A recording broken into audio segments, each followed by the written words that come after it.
Świadectwo pierwsze. Mówił dalej. Tak się ma sprawa z Królestwem Bożym jak z człowiekiem rzucającym ziarno w ziemię. Czy śpi, czy czuwa, nocą i dniem, ziarno kiełkuje i wzrasta, a on nie wie jak. Ziemia sama z siebie wydaje plon. Najpierw źdźbło, potem kłos, wreszcie pełne ziarno w kłosie. A gdy zboże dojrzeje, bierze on zaraz sierp, bo nadeszła pora żniwa. Ewangelia według świętego Marka. Mam 39 lat.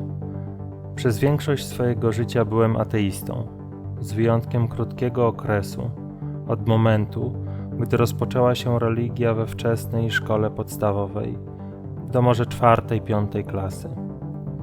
Nie pamiętam, kiedy dokładnie zrozumiałem, że Boga nie ma, w formie, w jakiej go sobie wyobrażałem, ale pamiętam do dziś, jak bolesne było to dla mnie przeżycie. Do tamtej chwili miałem przekonanie, że nigdy nie jestem sam, że jest ktoś, kto czuwa nade mną i w razie potrzeby uratuje. Od tamtej chwili byłem sam i pamiętam to uczucie totalnej samotności, konieczności polegania wyłącznie na samym sobie. Przez kolejne kilkadziesiąt lat, pewnie około 25, czułem, że to ja decyduję o swoim losie. Marzyłem więc i zmieniałem te marzenia w rzeczywistość. Na początku trochę nieporadnie, po omacku, z czasem coraz bardziej skutecznie. Przez cały czas jednak nie opuściło mnie przekonanie, że coś nade mną czuwa. Mówiłem, że mam szczęście w życiu, że życie się mną opiekuje. I tak było w istocie. Tak więc wiodłem szczęśliwe, spełnione życie i bardzo pracowite. Cele, które sobie stawiałem, marzenia, były coraz bardziej ambitne, coraz większe. Bo przecież kto się nie rozwija, ten się cofa. Parłem więc do przodu, bo tylko w tym kierunku warto było się udać. Przynajmniej tak wówczas wierzyłem. Jednocześnie coraz wyraźniej pojawiało się pytanie po co? Po co te wszystkie marzenia i cele, skoro satysfakcja i spełnienie są tylko chwilowe? Pojawiło się też zmęczenie nieustanną gonitwą. Nagle poczułem, że muszę zrobić sobie przerwę w karierze. Sprzedałem więc udziały w swojej firmie i udałem się na, jak mi się wydawało, kilkumiesięczny urlop, po którym oczywiście wrócę do normalnej pracy. Byłem po prostu bardzo zmęczony. Stopniowo docierało do mnie, że nie potrzebuję tylko przerwy, ale zasadniczej zmiany. Zmiany w tym, jak patrzę na świat, w tym, co uznaję za ważne, w tym, czym się kieruję. Pojawiło się szczere i mocne pragnienie poznania innego sposobu życia niż ten, który znałem. A jeżeli okazałoby się, że tu na ziemi nie ma innego sposobu, a było to dla mnie bardzo prawdopodobne, bo nikogo żyjącego inaczej do tamtej pory nie spotkałem, byłem gotowy odejść. I na tę modlitwę przyszła odpowiedź w postaci książek, ludzi, nauczycieli i w końcu przewodników duchowych. Krok po kroku byłem prowadzony, doświadczałem spokoju i ciszy, której wcześniej nie znałem.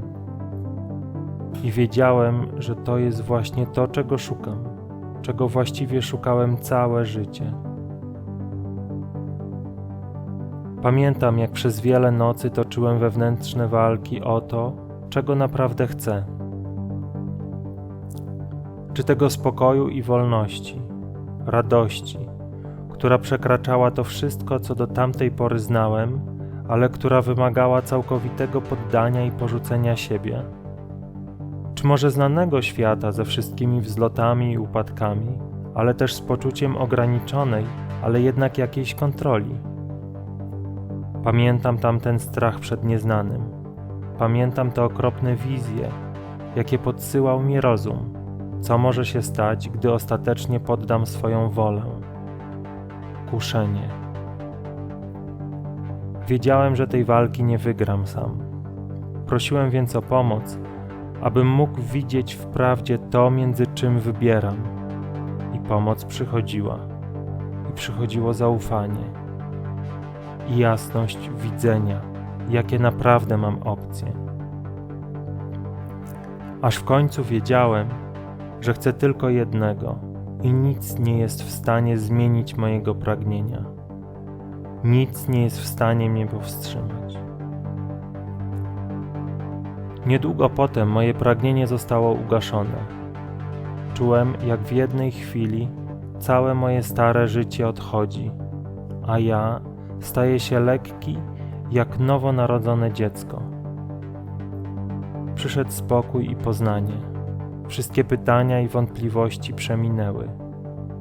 Zobaczyłem świat tak, jakbym go widział po raz pierwszy. Dopiero po jakimś czasie zrozumiałem, przy pomocy Pisma Świętego, co się stało. Potrafiłem w słowach Jezusa odnaleźć opis tego, co mi się przytrafiło, ale też tego, co odczuwałem i ciągle doświadczam. I mogę za nim powtórzyć, że moim pokarmem jest wypełnianie woli mojego Ojca. Nie mam własnej woli. Poddałem ją temu, który mnie stworzył. Nie mam już niczego, ale niczego mi nie brakuje. Nie chcę tu napisać, że śpię pod mostem i nie mam co jeść. Jestem w najlepszych możliwych rękach i Bóg zapewnia mi wszystko, czego potrzebuję. Jednak nic nie należy do mnie. Wszystko jest w rękach Ojca. Moje ponowne narodziny miały miejsce 1,5 roku temu. Od tamtego czasu Boża obecność jest dla mnie bardziej rzeczywista niż wszystko inne. Wszystko bowiem przemija. Myśli, uczucia, słowa, osoby, spotkania, wydarzenia, a On cały czas jest ze mną.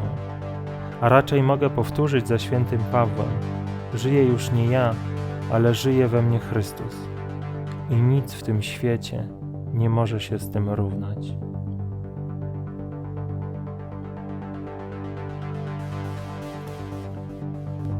Królestwo Niebieskie podobne jest do skarbu ukrytego w polu. Znalazł go pewien człowiek. Ukrył go z powrotem i bardzo uradowany odszedł. Sprzedał wszystko, co posiadał i kupił to pole. Królestwo Niebieskie podobne jest także do kupca, który poszukiwał pięknych pereł.